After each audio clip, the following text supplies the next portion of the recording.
In this video, we're going to look at the incredible athletes who are on a plant-based diet, some of whom are competing at this summer's Olympics in Paris. Many of them say they only started winning things after they turned vegan. We'll hear what they eat in a day and some of their favourite go-to dishes. Studies show that vegan diets are becoming increasingly popular among athletes. This review, published in the International Journal of Sports and Exercise Medicine, found that just under 20% of people in any given group may be vegan, which means it's very likely there's no longer any social group or sports team without a vegan. The following elite athletes are said to be on a predominantly plant-based diet: surfer Tia Blanco, snowboarder Hannah Teta, soccer star Alex Morgan, marathoner Scott Jurek, and tennis stars Novak Djokovic, Serena and Venus Williams, to name just a few. Before we continue, can I ask a huge favour? If you find this information helpful and inspiring, I would be so grateful if you could like the video. This helps it to potentially reach more people who might need to hear it. Also, click the bell button so you don't miss any new content. Now, back to the video. Basketballer 41-year-old Diana Taurasi fuels her body with soy milk smoothies blended with hemp, flaxseed and chia seeds for breakfast, air-fried tofu, broccoli and rice for lunch, and enchiladas stuffed with vegetables and smothered in, quote, a plethora of vegan cheeses for dinner. She switched to a vegan diet in 2016, hoping to boost her health in the long term, and felt the change instantly, she says. I could recover faster, and the things I'm doing right now on the court, I wasn't even able to do when I was 28. Taurasi is a 10-time WNBA All-Star, holding 3 titles, is the league's leading scorer, and plans to win her 6th gold medal at the 2024 Summer Olympic Games in Paris. She said that giving up animal foods has helped to explore this creative world of vegan bubbly lasagnas, build your own tacos, and pizzas with her family. She also added that we try to have beans every single day. Constantine Roussel, a 400-metre hurdler competing for Germany, follows his intense training sessions with a 1,500-calorie afternoon plant meal, such as chili with seitan, beans and a variety of vegetables.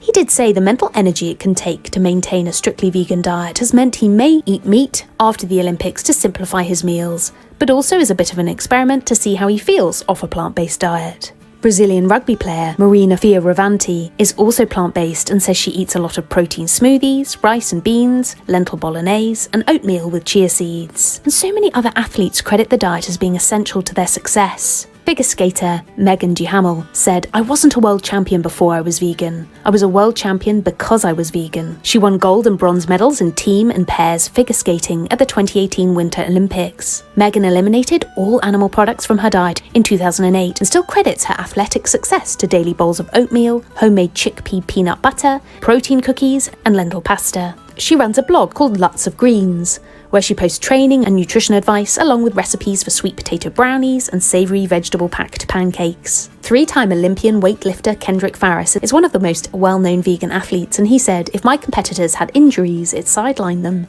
Meanwhile, I was able to keep going. Kendrick still holds US records in the clean and jerk and total weight for the 94-kilogram weight class. He's obsessed with pancakes and said his go-to recipe is made with whole grain flour, mashed bananas and almond milk, and loaded up with fresh berries and maple syrup. So why are so many athletes choosing this way of eating? Well, we know that high-intensity exercise creates huge amounts of oxidative damage in the body, and in turn, inflammation. And so a plant-centered diet rich in phytochemicals and antioxidants can combat this damage. The high-fiber food, such as whole grains, beans and legumes, promotes the growth of beneficial bacteria in our guts, which in turn produce compounds like butyrate. Butyrate is a remarkable compound that's been linked to reduced inflammation and improved immune function. Plant-based diets are naturally lower in saturated fat too, which can improve blood flow and help optimal oxygen delivery to the muscles. Iron, vitamin B12, omega-3s, calcium and vitamin D are lower in plant foods, so careful diet planning and supplementation is needed. Plant foods tend to be lower in lucine, which is one of the key amino acids ensuring our body's ability to grow and repair, so it's recommended that vegan athletes eat more firm tofu or navy beans to get the same amount of lucine as they would from animal foods. What's incredibly positive to hear is that the Paris Olympic organisers are doubling the amount of vegan options available compared to the 2020 Summer Olympics in Tokyo and the 2016 Summer Olympics in Rio de Janeiro, with a prediction that at least 33% of the foods in the Athletes Village restaurant will be plant-based, with 2 highlighted dishes being crispy quinoa muesli and a hearty vegetable moussaka, to name just a few. I'm now back on Instagram and I'd love to connect with you there. Also, come and see what I'm eating. My aim is to try and post as many recipes as I can, and there will also be some shorter format videos popping up there too. Thank you so much for watching. If you liked the video, please give it a thumbs up, leave a comment below and subscribe for more upcoming videos.